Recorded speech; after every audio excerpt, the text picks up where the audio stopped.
It's August 26th. It's Saturday night here. And this is the best thing I can do right now.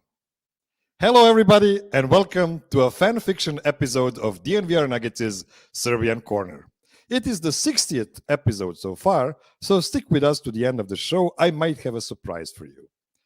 My name is Miroslav, and I specialize in creating special episodes during the summer while the NBA superstars enjoy Cabo, Maldives, or Sombor racetrack. Before we get into the deep off-season Nuggets talk, just some quick impressions from today's first FIBA World Cup game for Team Serbia, a 42-point win against China.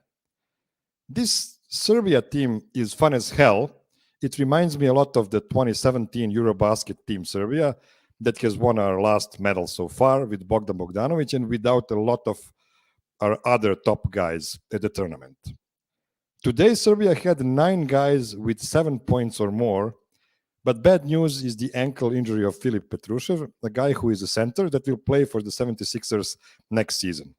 I really expect him to get some real minutes there, especially after the inevitable Joel Embiid trade.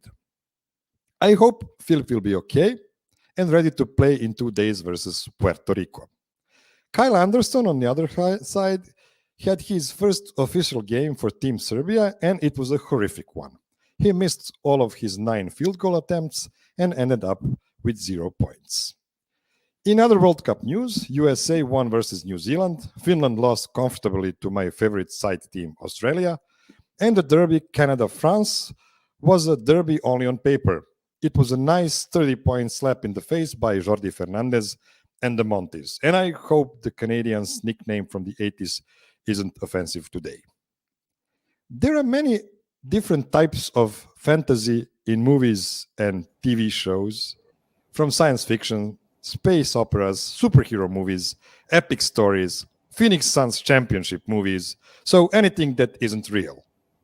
For this episode, I wanted to talk about some forks on the road so we can create fan fiction Nuggets storylines, aka alternative Nuggets universes, about the Michael Malone, Nikola Jokic era. To help me tackle this idea, I called up a very creative team of writers. Welcome to the Denver Stiffs legends, Gordon Gross and Nick Hertzog. Hi, guys. Hey. Hey, Miroslav. So, what's the moisture level in Colorado these days? Oh, ridiculous. It's like 50% humidity again today. I don't know. This is getting crazy. It's been the greenest summer I can remember. Yeah, we're getting a tropical storm remnants in from like the Gulf or something. So it's going to be cloudy and wet all weekend. Mm-hmm. It's weird. Like he said, it's about the wettest I can remember Colorado being consistently all summer. It's just been a bizarre. Great. It's not burning nothing down. Mm-hmm. But, it's definitely wet over here. I mean, at least we know where the moisture went because, for instance, in Greece, everything is in fire. Like so many forest fires in Greece and other parts of Europe, really. So at least we know that, moisture just needs to come up somewhere. I feel bad because Canada's burning down, but we've got plenty of water. True. That's true. I read somewhere that the surface that's under fires in Canada is like twice the size of Serbia. So that sounds really horrific. So our hearts to Canada. And when I mentioned Canada, Gordon, France is one of the premier national teams with 8 medals in the last 20 years in FIBA competitions. And I can tell you, you are not supposed to win against such a team with 30 points to spare. I think this is a masterful job by former Nuggets assistant Jordi Fernandez, especially considering he has 7 NBA players that were supposed to acclimate to FIBA rules in such a short time span. We've seen American teams in past with a lot more individual talent struggling with that. So is this something completely new, or is just Shea just effing unstoppable? Well, I mean, he is also unstoppable. But I really think that the guys who play for Canada also it's the same as everywhere else, really, that they take so much pride in it. But they all also know each other. Like this isn't Canada used to only have a couple of guys. Like that historically, Canadian basketball, they've had 2-3 guys. It's not really a deep loaded team. But they're doing this without Maul. Jamal's not there, and they're still out there with plenty of NBA talent and good NBA talent that can go ahead and it's not bench warmers who are out there playing for them. So I would say that beating France is not surprising. Whooping France is surprising. Yeah, that looked really, really scary. And honestly, the World Cup started. There have been 16 games played in 2 days, which means nobody watched all of them. That's Right. impossible. You cannot watch 8 games in a day. That's just a silly thing FIBA is doing with the World Cup. But what I can tell you, it's been like 14 of those games have been 20 plus blowouts. Like pretty bad, pretty bad thing for FIBA World Cup. But we'll see. It might get better. It might get better soon. I wanted to ask you guys one thing I've been thinking about for the last couple of days. So Nuggets being champions changed the way I look at the other teams. Like every summer, the season ends, Nuggets, got eliminated in the first round, in the second round, in the Western Conference Finals, whatever.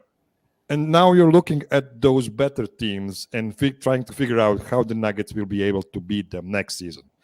But this time around, everybody else's job is to figure out how to beat the Nuggets. And I mean, I did see all of the moves everybody made, like the Phoenix Suns bringing Bradley Beal in, and it's not that impressive. Like, am I too smug, or is it just the way the things are now? No. I mean, we're the champs. We're the champs until somebody knocks us off, and it didn't look like. I don't know if nobody learned a lesson from this last year, or if they just kind of are throwing up their hands right now and just being like, we need to be the best version of our team that we can be, and we just need to forget Jokic exists because there's nothing we can do about it anyway. I mean,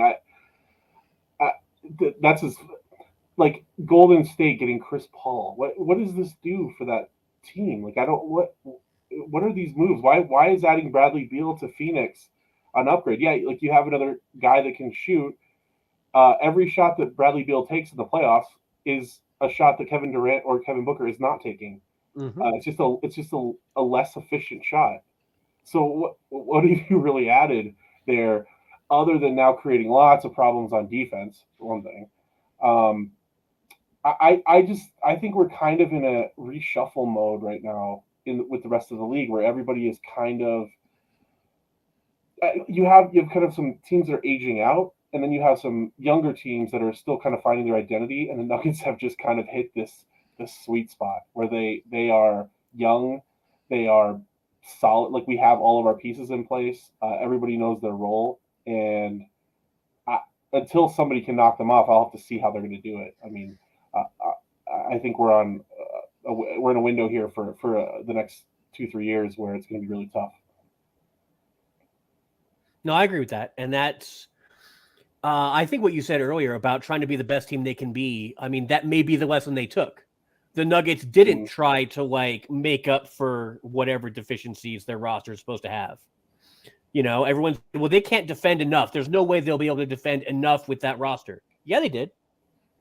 There's no way that they can, run a bench offense out there with what they've got. Yeah, they can. There's no way Bruce Brown can be that important. Sure. We can lean on him that much.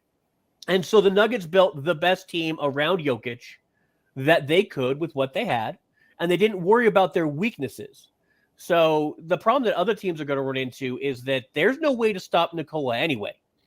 You're not stopping Jokic. It's just not going to happen. And the team that's closest to it, sold their entire team's future to get a second 7-footer that did an okay job of slowing down Nikola briefly. That's what they got for it. Was they got a harder first round exit. Okay.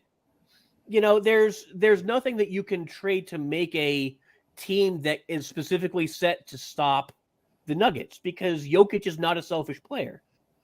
So you can't just, build a 7-foot roster, because first off, that's expensive. Second off, Those guys still have to be able to shoot and defend. And third off, he's already beaten that. So the Nuggets built the best team they could build. And the rest of the guys need to figure out how to build a team out of what they've got and hope the Nuggets start missing some shots. Hope they get injured. Like you're trying to catch up. You can't catch up by making the Nuggets worse. You have to be better.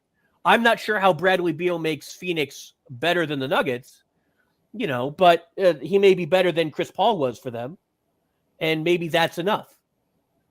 But that's got to be the goal, is building teams. You can't, we're not in an era of individuals anymore. It can't just be any three great guys and we've got a shot. You don't. You can't be deep enough anymore for that. You can't have 6 other amazing guys in your bench. You don't have that. You don't have those kind of matchups. You can't afford them. So the Nuggets are going to be thin, but most teams are going to be thin this year. And if you're not thin, maybe you don't have enough frontline talent to make a difference anyway. So you've got to just rearrange, try and make it work. And the Nuggets are, like you said, they're in the catbird seat. They're catch us if you can. And I for one, have really enjoyed that about this summer. Yeah, my favorite comment about the Phoenix Suns was like, yeah, but now we don't have campaign sitting in a corner waiting to shoot a 3. Now we have Bradley Beal to do it instead of him, who is such a better player. And I'm like, you're paying $40 million for a guy that should stay in a corner and wait to shoot corner Yeah, threes? you'd be better off with a 3-and-D guy. Come on, guys. Beal doesn't shoot threes that good either. So that's not his skill set. That's not his game. 36%, something like that. Yeah, he's not a catch and shoot guy. Yeah. To play the devil's advocate for a second, the Nuggets are actually extremely young team this season. Their starting lineup is probably like 26, 27 years old on average. And then when you look at the bench, that's like 24 or something like that. So if you weigh in how many minutes guys are going to play during the season, I would bet that the Nuggets will be in top 10 youngest teams in the league while being the championship favorite. So yeah, that should scare us a bit. Like, as you said, it would be nicer to have some more experienced guys on the bench instead of all rookies or all very young guys. What the Nuggets really need this season is to have Christian Brown fill in the 30 minutes per game role super confidently. Yeah. The way Bruce Brown did last year. And then you need one of the other guys. You have 4 different guys, including Peyton Watson, including Jalen Pickett, including Tyson Hunter. One of those guys need to be as good as Christian Brown was last year. And if you get both of these things, you're golden. But we don't know if we're going to get it. Right. Well, and the problem that you run into with the way that the Nuggets are built, it's hard to – there's a thing called a rookie wall for a reason. So it's hard to rely on a rookie for 82 plus a long playoff run. Like, so in that sense, I don't necessarily think that they're hoping that, Hunter Tyson is going to give them, 20 minutes a game, 82 games plus the playoffs. That's not the hope. But the hope is that Zeke Naji can handle his business. And then if he gets hurt, at that point, Hunter Tyson will be adjusted enough to go ahead and, jump in and take those minutes. That if Michael Porter Jr., stubs a toe someplace, that Strother can come in and just, all we need you to do is shoot and rebound. Like, that's it. That's what MPJ's job is. That's what we want you to do. The nice thing is they kind of drafted understudies for all of the positions that they have. I would say that Hunter Tyson was more of an understudy for what Vlatko was doing than what Naj was doing. He's not really going to be a 5 ever. Vlatko's more of a 4 who could play a 3. And that's what Hunter Tyson is too. But Strother is very much an MPJ understudy. That's absolutely what he is. And then you got the most experienced point guard you could find, to go ahead and back up Murray. But you don't need him to do that necessarily because you already have Reggie. But if Reggie can't hack we have some young guys that could potentially step in. Right. Like, So they're gonna your have a young guys chance. aren't required to get immediate minutes. Mhm. You have a rotation of guys who are already NBA experienced, who can go out there all the time and do their jobs. And then as the course of the year goes on, hopefully one of those rookies, like you said, emerges as a guy who deserves playing time and can handle it in the Christian Brown role. And that's, if they get that and Christian can actually step up from role player off the bench to 6-man off the bench, then you're really set. Like, that's completely fine and affordable and sustainable for the rest of this playoff run, or, you know, for the rest, like Nick said, the next 3 years that you would expect us to be extremely competitive. Then other teams are going to start being afraid, because then you start talking, what are you going to do? You already couldn't stop the last time we brought 7 real guys to the gunfight. What are you going to do now? So I'm looking forward to finding out who steps up. But for the most part, for me, Christian Brown is the most important part. If he sophomore slumps, the Nuggets bench is going to be in deep trouble. Yeah, and I mean, we can look a bit into the future and say that the Nuggets windows actually is wide open until Jamal Murray's Supermax kicks in. And then it's going to get dicey. I mean, I know that the Cronkies are willing to pay the luxury tax and everything, but everything has its limits. So we'll see. They say they're willing to pay it. I will believe that they will pay consecutive years of the luxury tax the first time they ever do it. That's where I'm at. Like, they've paid it before. The issue though with the second apron now though makes this like there is kind of a hard cap now. So there's pretty much a hard cap. You're not wrong. Yeah. But at that point, MPJ and Murray, that the odds of the Nuggets being able to retain both of those guys after this contract is basically nothing. So this particular iteration of the Nuggets is, as long as they can keep Jokic, Murray, and MPJ together with Aaron Gordon, who's here the duration too. Those 4 guys, this is that run. All you're trying to do is make it work around them.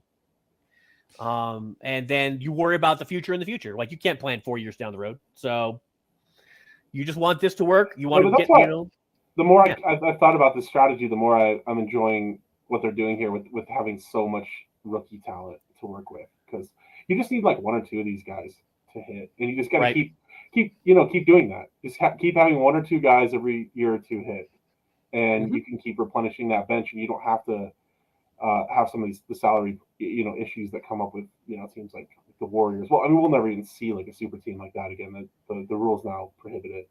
Right. Because it was ridiculous that they were even able to pull that team. It happened once, and it will never happen again. Never happen again. Right. Yeah. So you really need to keep that like pipeline of new talent. Like, you have to. That's vital. Coming. Yeah. Yep. The NBA owners are too smart to let that happen ever again. Yeah. It's like, no way. No. They totally cheated. Okay, just to return into the present for 30 seconds, I just want to finish this segment off with a. I really want for Reggie Jackson to be good this season, because everybody was wings, I just want him to be good, because everybody was on the Nuggets front office for giving him a 2-season deal for like $10 million. It's not like they gave him 2 years, 40 million. Not that they could have anyway. So I really want him to be solid, like not to be the scapegoat all the time.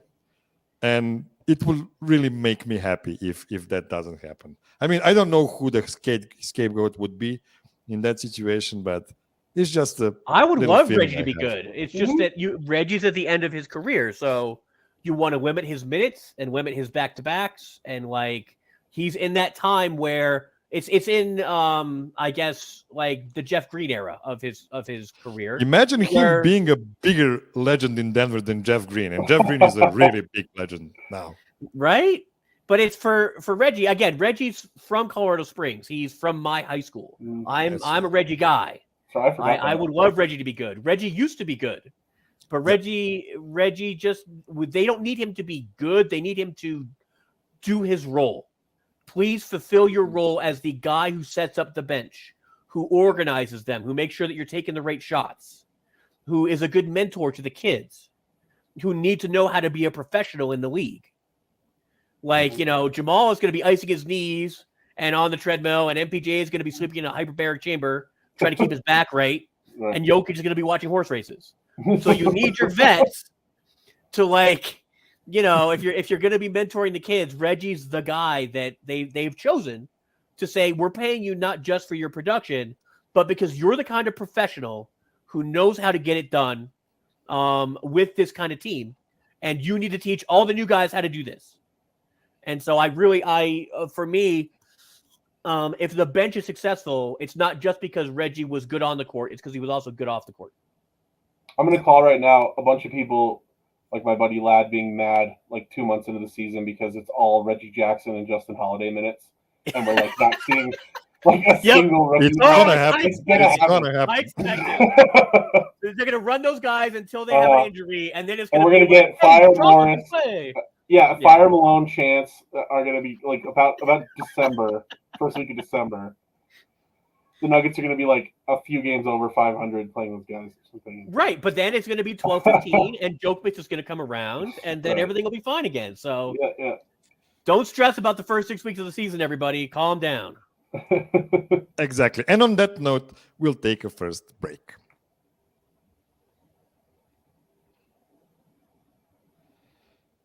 Okay, we're back, and I have no idea how we're going to do this, but it's just an idea I had. So we are starting the Denver Nuggets fan fiction. And it's not something that nobody has done, ever, because we've had some of that from Nick and Jeremy on the dig some time ago, but we'll try to do something different. So just like in the TV show Man in the High Castle, like we want to generate some alternative pasts that are leading us into the present today. So this is why I called it Fork in the Road. What if the Nuggets took a different fork in the road in several different occasions? So first one, the nightmare scenario. Oh no. It's February 2017. Yusuf Nurkic is very unhappy on the Nuggets. So the Nuggets decide to trade Jokic to make their first rounder happy.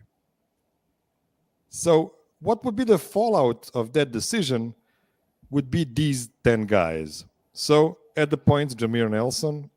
At the 2, Gary Harris. Then Wilson Chandler, Danilo Gallinari, Yusuf Nurkic. And off the bench, Emmanuel Mudiay, Jamal Murray, Will Barton, Kenneth Farid, Mason Plumlee. So you're making me cry, man. Yeah, I'm actually getting like physically ill. So let's just try to imagine how would the path look like from that point.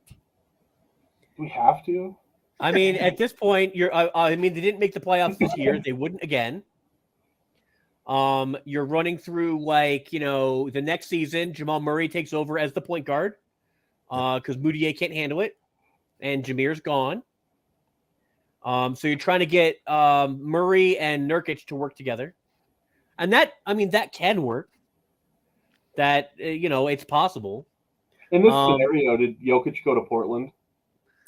Yeah, I guess he did because we got Mason Plumlee. Oh no! Right, we got Jokic and Lillard. And can you imagine Jokic and Lillard together? Like I said, I'm like, you're making me cry. No, I don't like what's this going to happen at all. Is that Portland is going to just step all over us because Jokic is going to embarrass Nurkic. Although Nurkic does get up for those fights early in Jokic's career. Like early in his career, like Nurkic looked at least as good as Jokic when they played each other. It's just that then Jokic stepped up 4 levels and Nurkic just stayed where he was. Because that's been the problem with Nurkic the whole time is he never got better. He's always been the guy that he was. And it would be Murray's team. Absolutely Murray's team. Mm-hmm. But then the upcoming draft picks after that, that's where you start wondering who they would have added because they would have missed in the playoffs more than just the game 82 that they missed in the Timberwolves. They would have kept missing. So then you're trying to figure out who the rest of your players are going to be that would eventually help Jamal out. Maybe they get OG in that draft. If they would just have taken OG, if they take OG, we're okay. Like honestly, they could have OG already, man. I know. If Jokic, if maybe Jokic they would have prioritized it. Yeah, but you're talking about Murray, OG, and Nurkic as the guys you're building around, and that doesn't get you in the playoffs in the West. I'm wondering what this team looks like with Murray as the number one. Like, I wonder what kind of player Murray. Yeah, I don't like it either, but I'm wondering, like, what would be the comp for Murray? Is it like a Bradley Beal kind of scenario? Like, do we get kind of a Wizards sort of thing where they're kind of a borderline playoff team, 8 seed, 7 seed, where he's taking a ton of shots and scoring 30, but they would have to. Not really competitive. I mean, man, they would have to, because the problem is that no one else on the team. OG was not a great shooter early in his career, and Nurkic is not a great shooter. Like, you don't have guys that can shoot. It would be Murray trying to do hero ball as the point guard, and he's not. Early in his career, Murray could not even make passes into the paint against Jokic. Yeah. He wouldn't be making them to Nurkic either. But you're also not going to bring in Paul Millsap. I mean, he was really brought in to shore up the defense for Jokic and to play off him. I doubt Millsap would even consider. Well, the deal he got, I guess, maybe.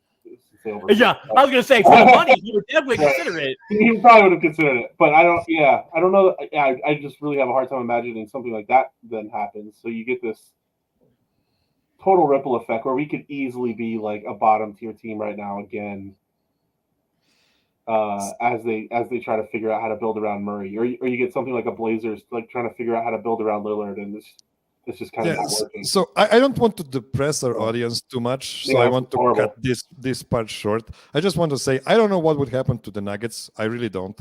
But I know that probably Damian Lillard wouldn't be asking for a trade this summer. Damian Lillard would be having a ring.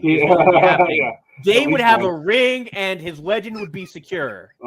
So that's where we would be at this point, while we were sitting there in the 8th or 9th or 10th playoff spot every year, wondering why we can't get any better and getting pissed off. Yeah, awesome. And you guys thought we wouldn't be talking about Damian Lillard.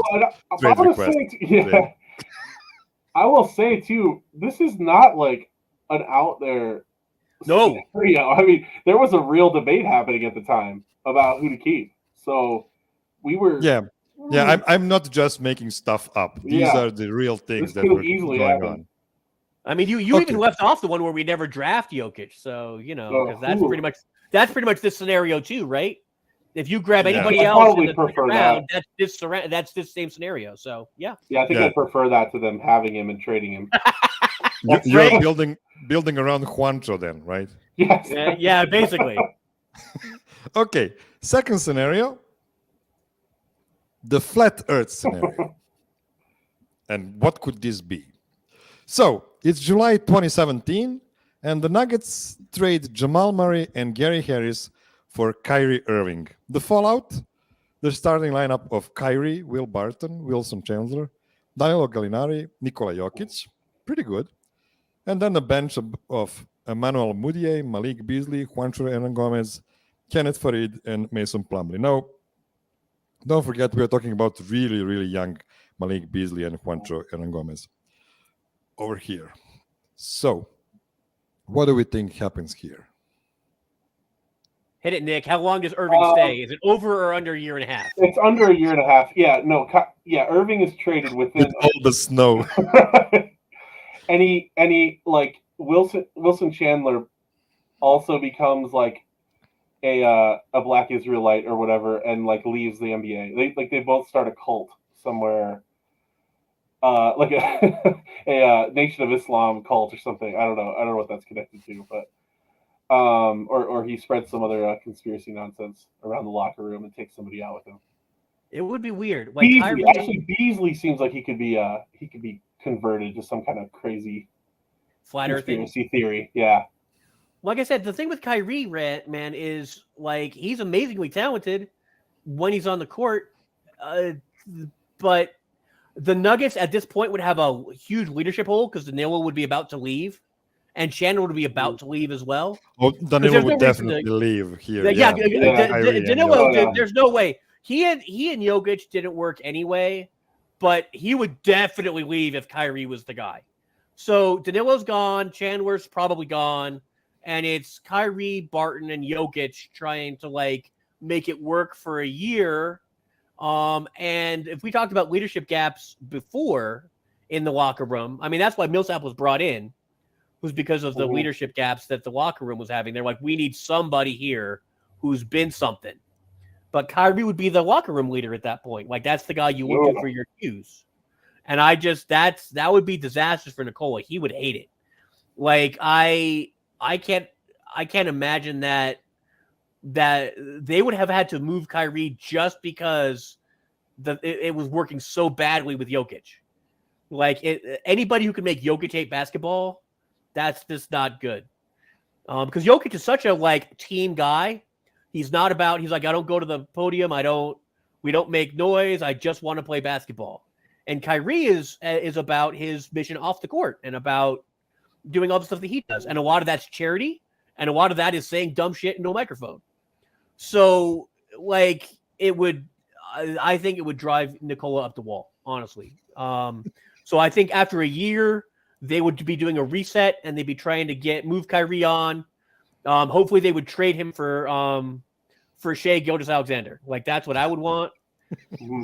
Is if they can, do the same trade that OKC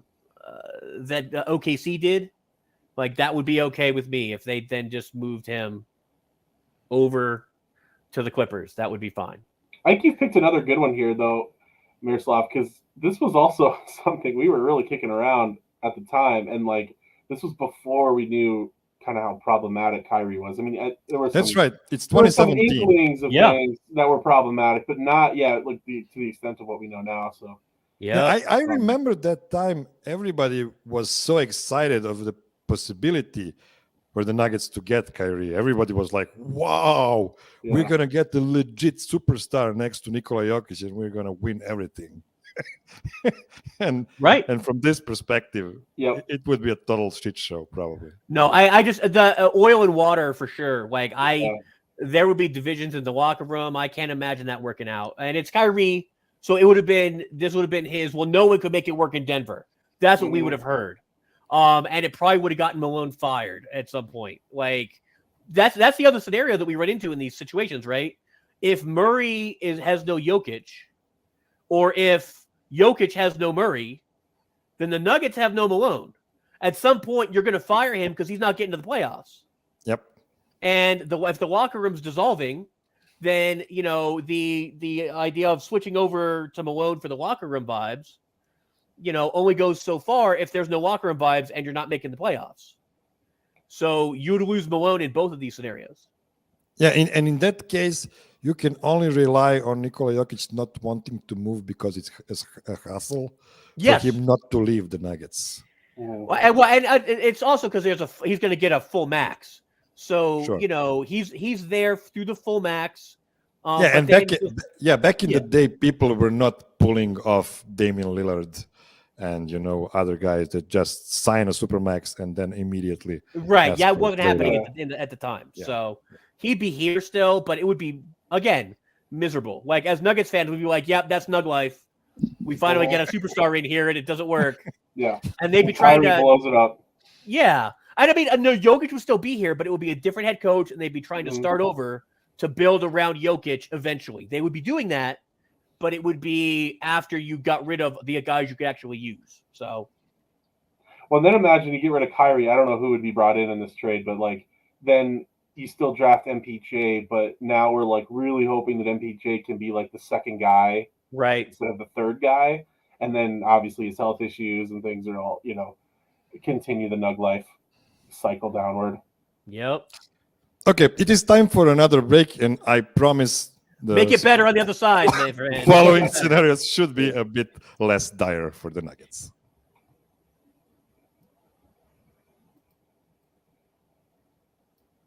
Okay, we're back. Next scenario. the Pyrrhic victory scenario. So I guess it's not that great yet. So this is the thing. April 2018, the Nuggets win the game 82 versus the Timberwolves and get to the playoffs a year earlier. But because of that, they miss on MPJ in the draft. Now, the team back then would have looked like Murray, Harris, Barton, Millsap, Jokic, Monte Morris, Malik Beasley, Torrey Craig, Trey Lyles, Mason Plumlee, and one of the following guys would probably be Nuggets pick, like Anferni Simons, Dante DiVincenzo, Lonnie Walker, Josh Okogie. I would bet on Anferni Simons because he is basically Bones Highland. He is basically what Tim Connolly liked. Right. What do you I think? I would say him or Lonnie Walker, probably. Yeah. Yeah. So, what's the ceiling of that kind of a team?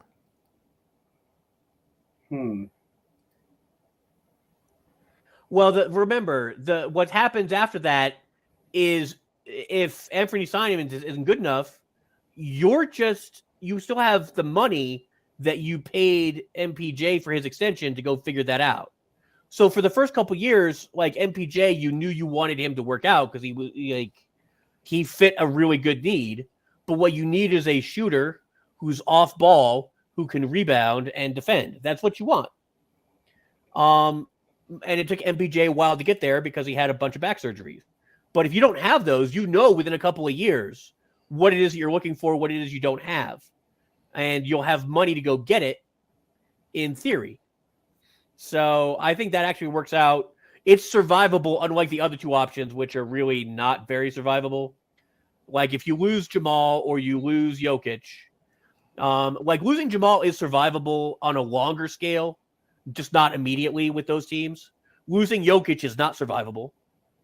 But losing MPJ is a survivable loss because the role that he fills and the number of shots he's taking, you could split that into two people if you had to. If you had to get a guy who was like a rebounder defender and a guy who was a shooter, you could make his role two people. You can't make that. You can't do that with Jamal, and you can't do that with Jokic. I'm wondering if the Nuggets make the playoffs that year. Like, let's say they win the first round series or something. Let's say I don't know who they would have played that year if it would have been that super team. Golden State, probably. It would. Okay, so they weren't going to win that, but let's say they make it competitive. Let's say they took it to 7 or something like that. I wonder if the Nuggets realize they got to get off the Gary Harris, Will Barton thing quite as quickly, or if they think that this is our core, we can really like build with this. Right. There might have been something positive that came out of that loss. I don't know. I remember that time very vividly because Matt Moore was always talking about the Nuggets backcourt of Jamal and Gary of being too small, right, and that he does not see that it's possible to win a championship with that kind of backcourt. And he was right. And thank you, Gary, for helping us get Aaron Gordon in that amazing trade that looks better every time we I mean, it's crazy looking at this list now because to think that we turned Gary Harris into KCP eventually and Will Barton into MPJ. Like these are significant. Well, and then obviously in his prime AG over Millsap. I mean, Millsap in his prime was I don't know what top 20 basketball. We didn't get his he was prime old at all. by the time. He's old and has lost a step at this point. So like maybe if he didn't have that, appreciate the roster we have. That big injury Millsap had in his first season with the Nuggets when he missed like 50 games, maybe things would be different. But he really wasn't on top of his game while playing. Well, like Gary Harris could have been a KCP like player, except he's a little shorter, right? Wasn't he like 6'3" or something? He's about 6'3", 6'2", 6'3". Yeah, and then but he's not that short.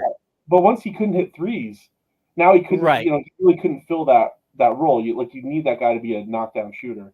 Right. He's got to be able to shoot, and it was health and that Gary's shot wavered, but Gary was the profile that KCP also fit. Like that's the thing with the Nuggets, right? Is that they they did a good job identifying what they didn't have. Mhm. They tried for Jeremy Grant. It was a great idea, It worked. but they I think. didn't. They left him on the bench too long, and he got pissed off about it, and he went someplace else to go be a star and go make star money. So then they got Aaron Gordon, and they didn't make the bench mistake. So they were like, you're going to be the starter, but you're not going to get the same shots you used to get. Like, that's not going to happen. So you have to fit in here with like 12, 14 shots. You're not going to be getting 18 shots. Right.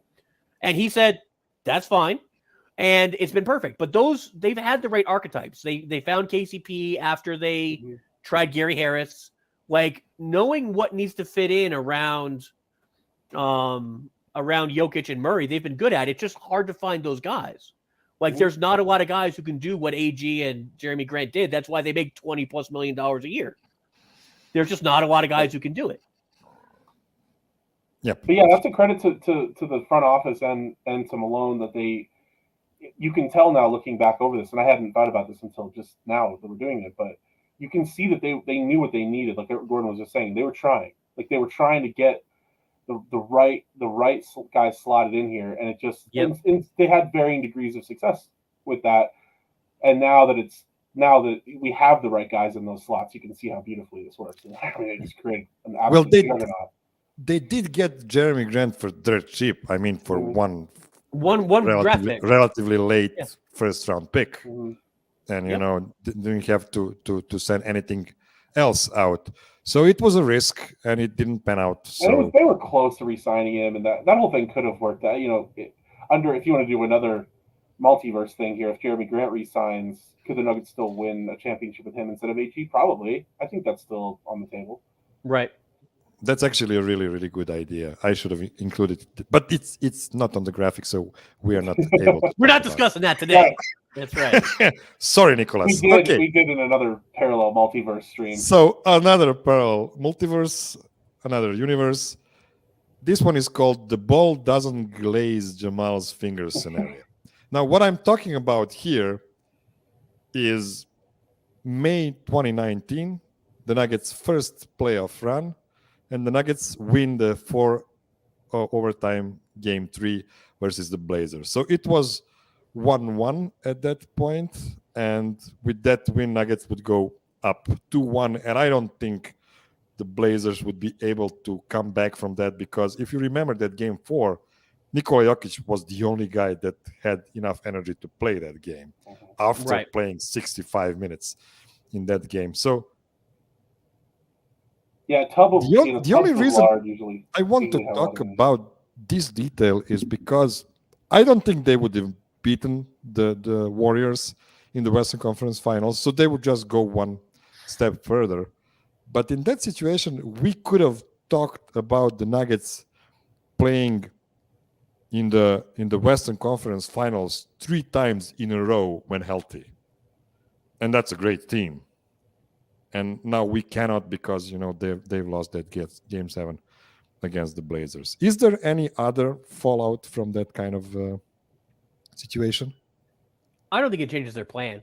I think the fact that they did game 7, even though they lost the second game 7, reinforced that they were on the right path. So I don't think winning it changes it at all. Like, the more interesting scenario is what happens if they, in the bubble playoffs, if they actually beat LA.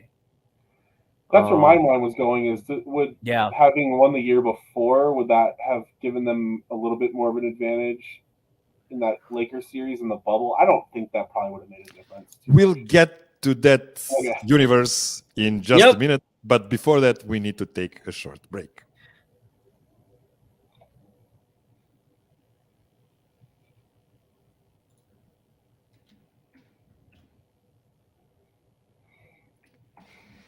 Okay, last segment for today. And the next universe is called "The Plumlee Brain Fart Doesn't Cost the Nuggets" scenario. Yeah. So imagine even after Plumlee forgot to close down on Anthony Davis. Anthony Davis is like a 25% three-point shooter outside of the bubble. So what if he just missed that shot, the 3-point game winner in game 2 of the Western Conference Finals, and the Lakers do not go up 2-0. And the Nuggets did win game 3 after that. So it's really possible that the Nuggets would actually face Miami, right? That year it was Miami in the finals. Exactly. I mean, do we think that if the AD missed that 3-point game winner, the Nuggets would have 2 championships by now, or am I just overthinking this? It does seem like that shot just broke their back in that series too, which even though it was so early, it just I don't know, it almost seemed like they were faded after those first 2 rounds, right? In the way that they came back, and this team there was no way to kill them, and then AD sort of killed them with that shot. They were the ones hitting that shot in the previous series that were the backbreakers, and then to have that gut shot just seemed to drain them. So I don't. Yeah, it's an interesting way to play this back. I mean, I for sure think if they beat the Lakers that year, they're winning it all. So, yeah, I mean, I think the question is whether AD would stop shooting. For me, AD shooting was so damn good that whole playoffs that if he it would make that playoff series against the LA Lakers more competitive. I don't know if the Nuggets, if he wouldn't throw another dagger in them later. AD was unstoppable in those playoffs. It's the only time I have ever said that guy is who everyone thinks he is. Mm-hmm. Because the rest of the time I'm you're talking up a guy that's fine, but he's not what you say he is. In those playoffs, AD was amazing. And LeBron was a different player in that series too. This was 3 years ago, 4 years ago. He was much closer to his peak there, and but he also had 2 months to rest beforehand, so that's why. Yeah. He didn't have 82 and then a playoffs. It was a cheat code for a 35-year-old guy. It was perfect. Yeah. It was perfect for the Lakers because their problem is they don't have guys that can go the full season and still be great in the playoffs, and so they didn't have to go the full season, and they were great. Imagine if the Lakers had to come to altitude in 2020 if we weren't in the bubble. I mean, it's hard to say that. I mean, I think the Nuggets were right there. I just don't know that they beat them in a game 7. That's my thing. I think it would be a much tougher series. Mm-hmm. I don't think they were ready. I'm with you. Now the next scenario, I'm definitely in on. So, but this one, no, I don't think they were ready. Yeah, let's move to the last scenario for today, and it's the brightest timeline scenario. April 2021, Jamal Murray doesn't get hurt. So I think this is I think it's interesting. I mean, my question here is, are we really celebrating the three-peat right now? And I have to say it deserves a conversation, because one thing that did happen in those 2 seasons without Jamal is that Jokic's hand was forced. He just had to become the extraterrestrial scorer. Mm-hmm. And I'm not sure if that happens if Jamal is healthy all the way. I mean, that doesn't mean that the Nuggets didn't win 3 championships, because, if you just have all of your guys, they will figure it out. But I'm just trying to think of right now, when we do have the championship, if there's a silver lining to all of it, and that it was actually one of the greatest stories ever told, that you had this injured team that needed to wait for 2 full seasons before being able to grab the championship by its neck and just prove to everybody they're them, as it's popular to say today. What do you think? Go ahead, Nick.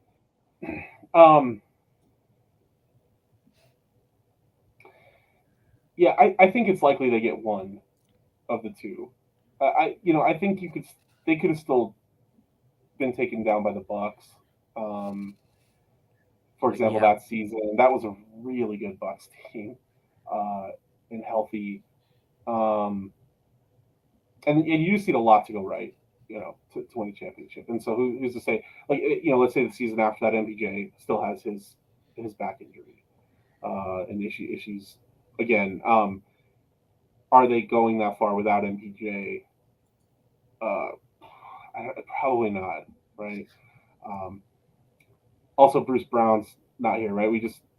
Bruce Brown was just for one season, so right. I think he was such an instrumental part of our championship run. It's hard to imagine the Nuggets doing what they did this year without him. So yeah, I think though it is interesting though to imagine like how much did that set us back? I guess is the heart of your question, right? Like how much did that when Jamal goes down, we just had to hit pause for 2 years and then restart it.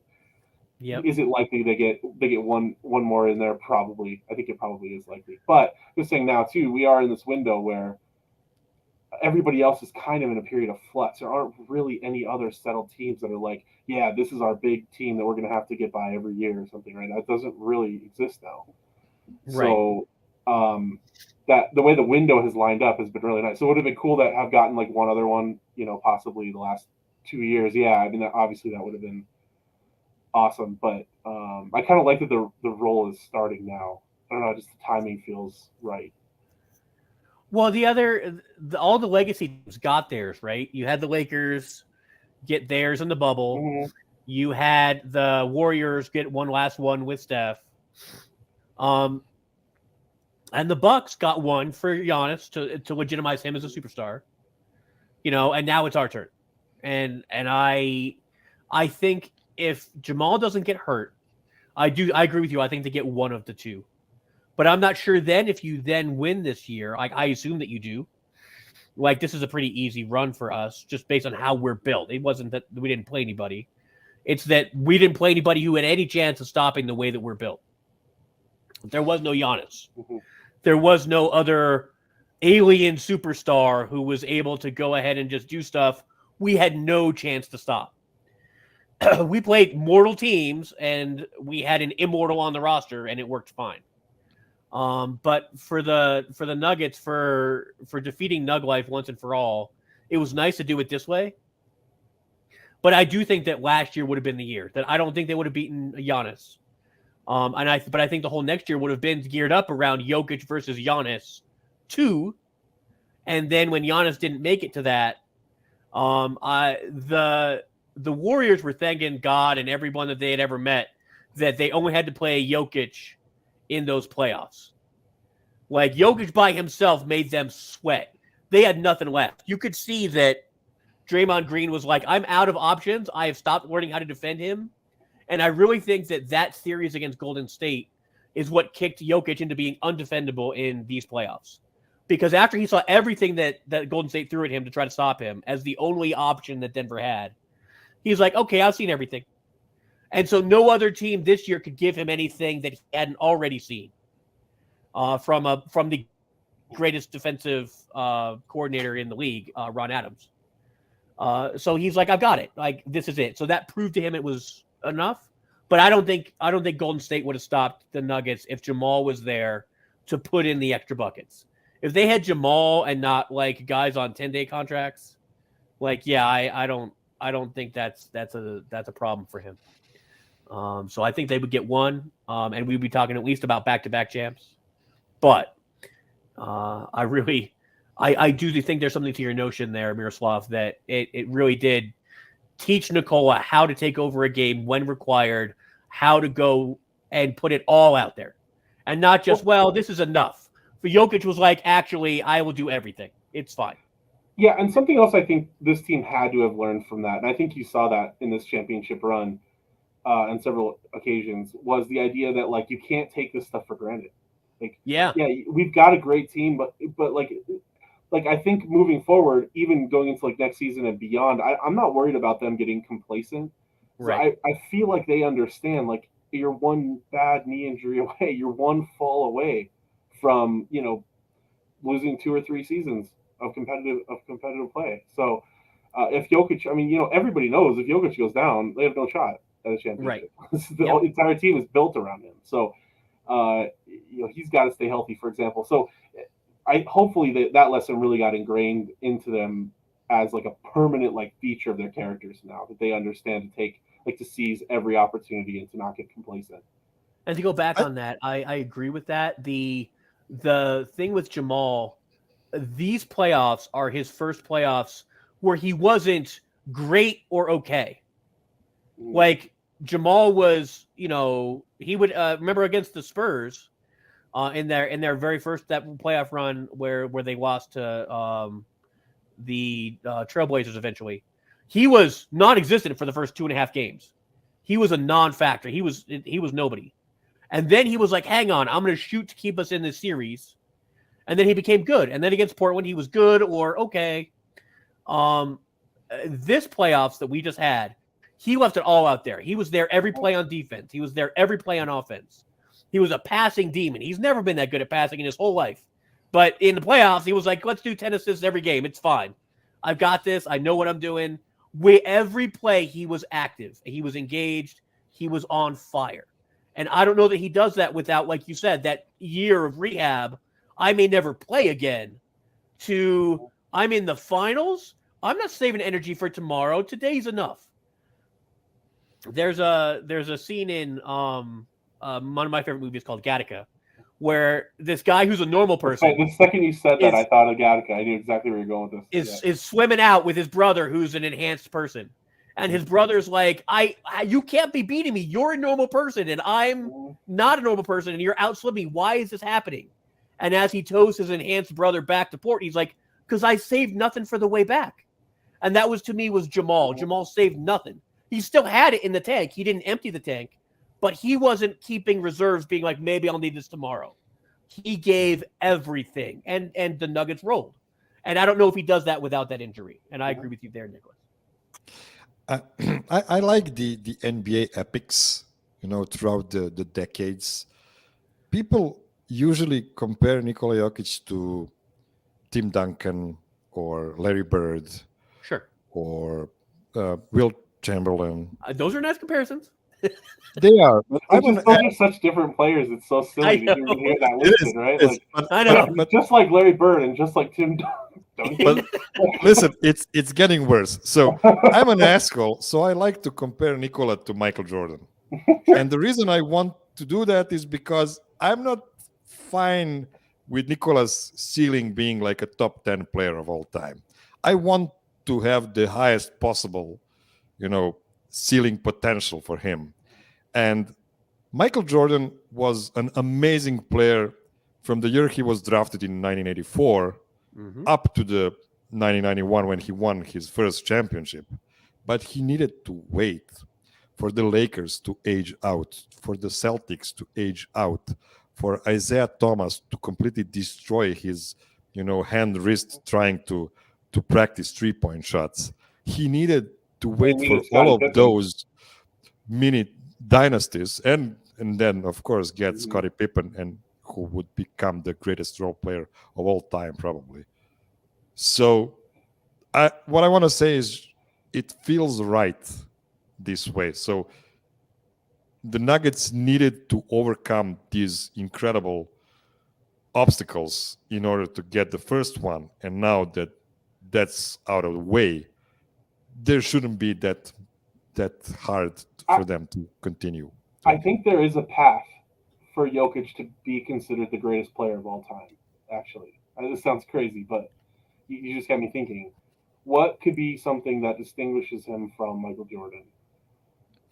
4 in a row. So if they win 3 more in a row, and he is Finals MVP in all of them, I think you could argue 4 in a row with 4 Finals MVPs might top 6 with a 2-year break in between. Or it's you could at least argue that it's like on par. Comparable. With that, yeah.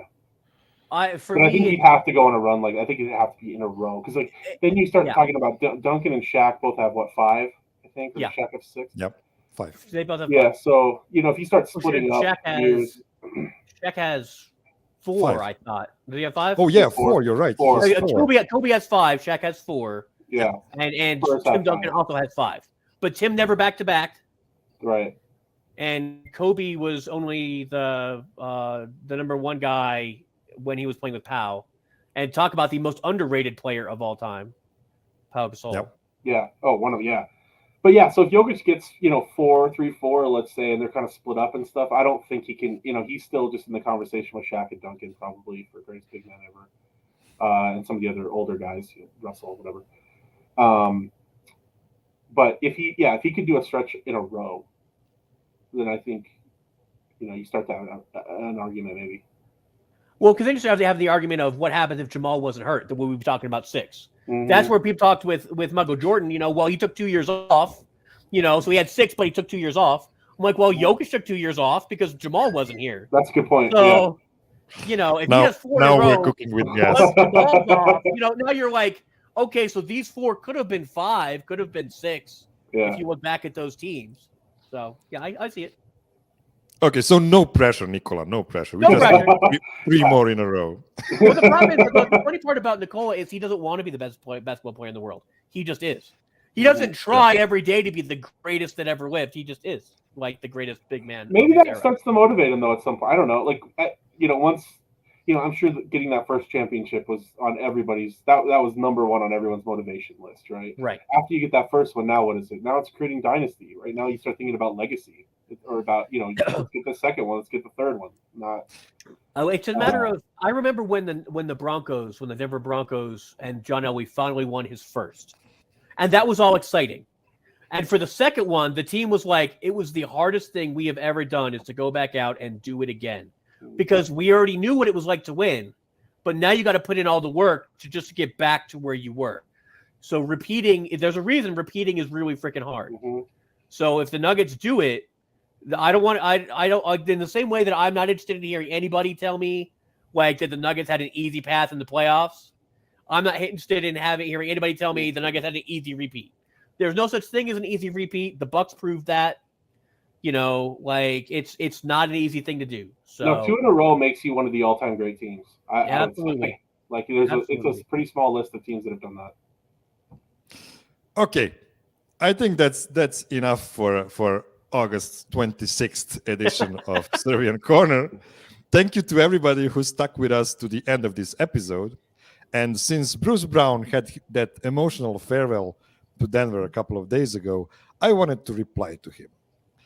My brother is in town this week, so we used that opportunity to dust off our old guitars and remember a song we played in a high school band some 25 years ago. It is a YouTube exclusive. In case you're listening to this on your podcast machine, just go to YouTube to see it. So, Brucey Bree, I still got the blues for you. Idemo na Getsi.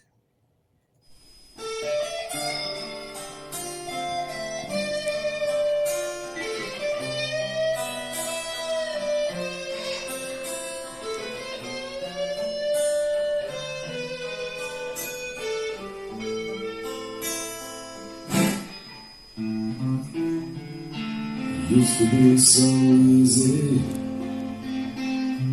to give my heart away. I found out a hard way. There's a price you have to pay. I found that in love, no friend of mine. I should have known time after time. So long, it was so long ago, but I've still got the blues for